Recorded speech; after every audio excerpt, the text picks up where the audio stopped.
அனைவருக்கும் என்னுடைய அன்பு வணக்கம். இந்த திரையில் பார்க்கக்கூடிய இந்த செடியை பெரும்பாலும் எல்லோருமே பார்த்துருப்பீங்க. இது தரிசு நிலத்திலும் சாலை ஓரங்களிலும் அதிகமாக காணப்படக்கூடிய ஒரு அற்புதமான மூலிகை செடி. இந்த செடியில் இருக்கக்கூடிய அற்புத குணங்களும் இந்த செடியை வீட்டில் வளர்ப்பதன் மூலம் நமக்கு ஏற்படக்கூடிய நன்மைகள் பார்த்தீங்கன்னா ரொம்பவும் சுவாரஸ்யமாக இருக்கும். நான் உங்கள் சீனிவாசன் தமிழ்ச்செல்வி மணி. இந்த செடியிலிருந்து கிடைக்கக்கூடிய மருத்துவ பலன்களும் இந்த செடியை பயன்படுத்துவதனால் நமக்கு ஏற்படக்கூடிய நன்மைகள் என்ன அப்படின்னு பல்வேறு சுவாரஸ்யமான தகவல்களை இந்த வீடியோவில் தெரிஞ்சுக்க போகிறோம். வீடியோவை ஸ்கிப் பண்ணாமல் கடைசி வரைக்கும் பாருங்கள். இது வரைக்கும் இந்த சேனல் நீங்கள் சப்ஸ்கிரைப் பண்ணாமல் இருந்தீங்கன்னா உடனே சப்ஸ்கிரைப் பண்ணுங்கள். மேலும் பக்கத்தில் ஒரு பெல் ஐக்கான் இருக்கும், அந்த பெல் ஐக்கானும் ப்ரெஸ் பண்ணுங்கள். நான் கொடுக்குற ஒவ்வொரு வீடியோவும் உங்களுக்கு உடனடியாக நோட்டிஃபிகேஷனாக வந்துடும்.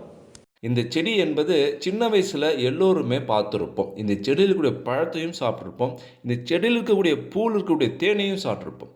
ஒரே செடியில் பல்வேறு நிறங்களில் இதில் இருக்கக்கூடிய பூக்கள் இருக்கும்.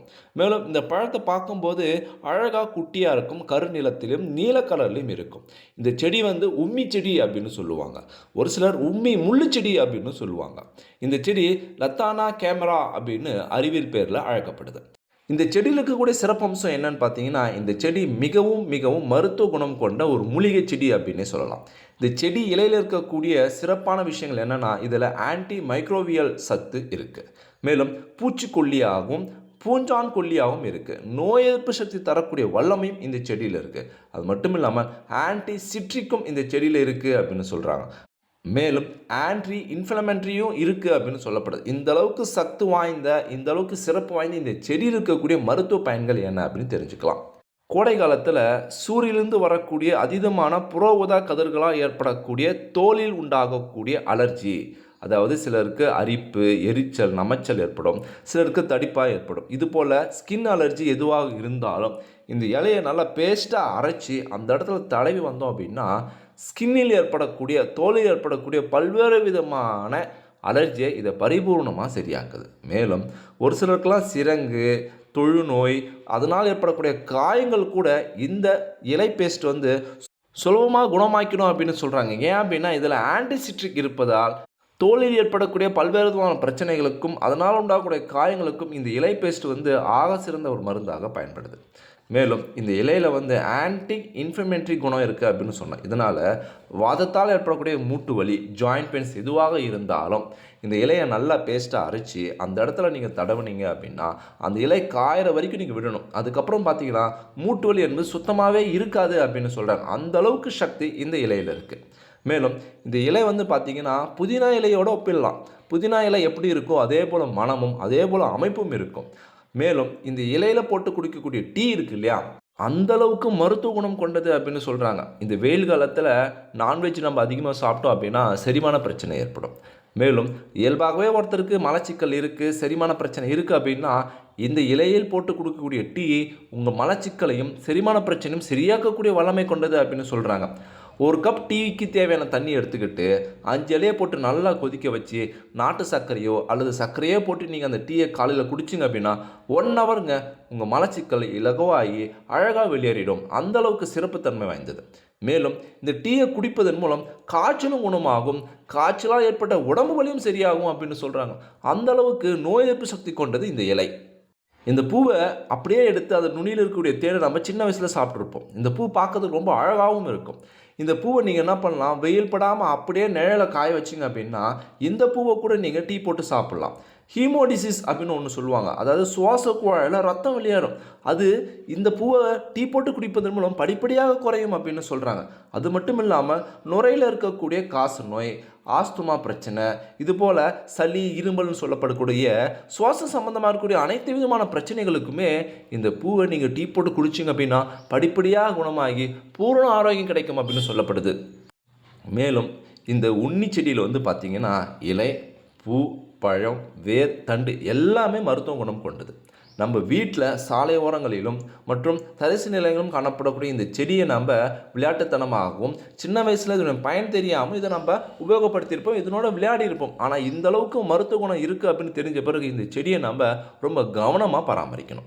இந்த செடியில் இருக்கக்கூடிய இலை மற்றும் பூவை சம அளவு எடுத்து தண்ணியில் போட்டு கொதிக்க வச்சு இந்த தண்ணியை நம்ம குடிப்பதன் மூலம் ஒரு சிலருக்குலாம் உயர் ரத்த அழுத்தம் இருக்குது இல்லையா, அந்த உயர் ரத்த அழுத்தம் சரியாகும் அப்படின்னு சொல்கிறாங்க. மாறு சளி, அதாவது நெஞ்சு சளின்னு சொல்லக்கூடிய அந்த பிரச்சனை குணமாகும். சிலருக்கு மலேரியா காய்ச்சல் வந்தால் அதை கூட குணப்படுத்தக்கூடிய வல்லமை இந்த செடிக்கு உண்டு அப்படின்னு சொல்லப்படுது. தலைவலி படிப்படியாக குறையும். இந்த வெயில் காலத்தில் மதிய நேரங்களில் நீங்கள் வெளியே போயிட்டு வந்தீங்க அப்படின்னா ஒற்றை தலைவலி, இரட்டை தலைவலி அப்படின்னு பயங்கரமாக தலைவலிக்கும். இந்த தலைவலியை குறைக்கக்கூடிய வல்லமை இந்த தண்ணியை குடிப்பதன் மூலம் நமக்கு ஏற்படும் அப்படின்னு சொல்கிறாங்க. மேலும் தீராத பல்வலி இந்த தண்ணியில் வாய் கொப்பளிப்பதன் மூலம் உடனடியாக குறையக்கூடிய வல்லமை உங்களுக்கு ஏற்படும் அப்படின்னு சொல்லப்படுது. இந்த செடியில் இருக்கக்கூடிய வேருக்கு கூட மருத்துவ குணம் முடியாது. இந்த வேரும் இனிப்பு சுவை கொண்டது தான். இந்த செடியில் இருக்கக்கூடிய பூவும் இனிப்பு சுவை கொண்டது தான். மேலும் இந்த வேரை நீங்கள் என்ன பண்ணலாம், ஒரு டீ போடுற அளவுக்கு தண்ணி வச்சு வேரை பொடியாக்கி போட்டாலும் சரி, இல்லை அப்படியே தண்ணியில் வாஷ் பண்ணிட்டு போட்டு நல்லா கொதிக்க வச்சு இந்த வேர் தண்ணியை டீ போட்டு குடிச்சிங்க அப்படின்னா கண்புரை தொற்று நோய் அப்படின்னு சொல்லக்கூடிய நோய் படிப்படியாக குணமாகி பூரண ஆரோக்கியம் கிடைக்கும் அப்படின்னு சொல்லப்படுது. அந்த அளவுக்கு சிறப்புத்தன்மை வாய்ந்தது இந்த செடியினுடைய வேர்.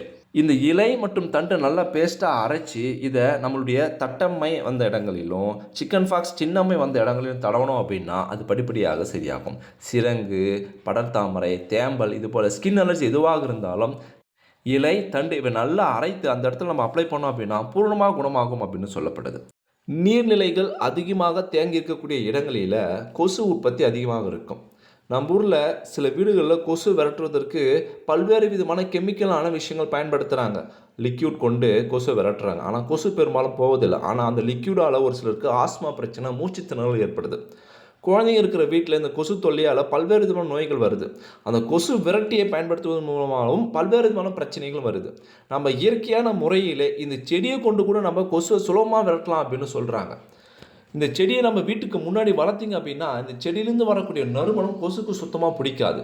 மேலும் இந்த செடியானது சிறந்த இயற்கை முறையில் கொசுவை விரட்டக்கூடிய ஒரு செடியாகவே இருக்குது. இந்த செடியிலேருந்து வரக்கூடிய, அதுவும் குறிப்பாக அந்த செடி இலையிலிருந்து வரக்கூடிய நறுமணம் கொசுவை விரட்டக்கூடிய தன்மை கொண்டது. கொசு மட்டும் இல்லைங்க, பூச்சி விரட்டியாகவும் பயன்படுது. கொசு போல நமக்கு தீன்மை தரக்கூடிய எந்த ஒரு பூச்சியாக இருந்தாலும் இந்த இலையினுடைய வாசனைக்கு வீட்டுக்கு வரவே வராது அப்படின்னு சொல்கிறாங்க. அந்த அளவுக்கு நெடித்தன்மை கொண்டது பூச்சிகளுக்கு மட்டும். ஒருவேளை உங்கள் வீட்டில் வளர்க்க முடியல, நீங்கள் அப்பார்ட்மெண்ட்டில் இருக்கீங்க, வீட்டில் வளர்க்க முடியாத ஒரு சூழ்நிலை இருக்குது அப்படின்னா நாட்டு மருந்து கடையில் உம்மி இலை அப்படின்னு கேட்டிங்கன்னா தருவாங்க. இல்லைனா நீங்கள் கிராமப்புறங்களில் ரோட்டோரம் தரிசு நிலம் இருக்கக்கூடிய இடங்களில் போகும்போது இது போல் செடியை பார்த்தீங்க அப்படின்னா இந்த இலையை பறிச்சுட்டு வந்து நிழலை காய வச்சு அதுக்கப்புறம் ஒரு இலையை எடுத்து நீங்கள் அப்படியே கொளுத்தி வச்சிங்க அப்படின்னா இதிலிருந்து வரக்கூடிய புகை கூட கொசுவையும் தீமை தரக்கூடிய பூச்சிகளும் சுலபமாக விரட்டும். இந்த இலையிலிருந்து வரக்கூடிய புகை கூட பார்த்தீங்கன்னா நமக்கு மருத்துவ குணம் கொண்டது தான்.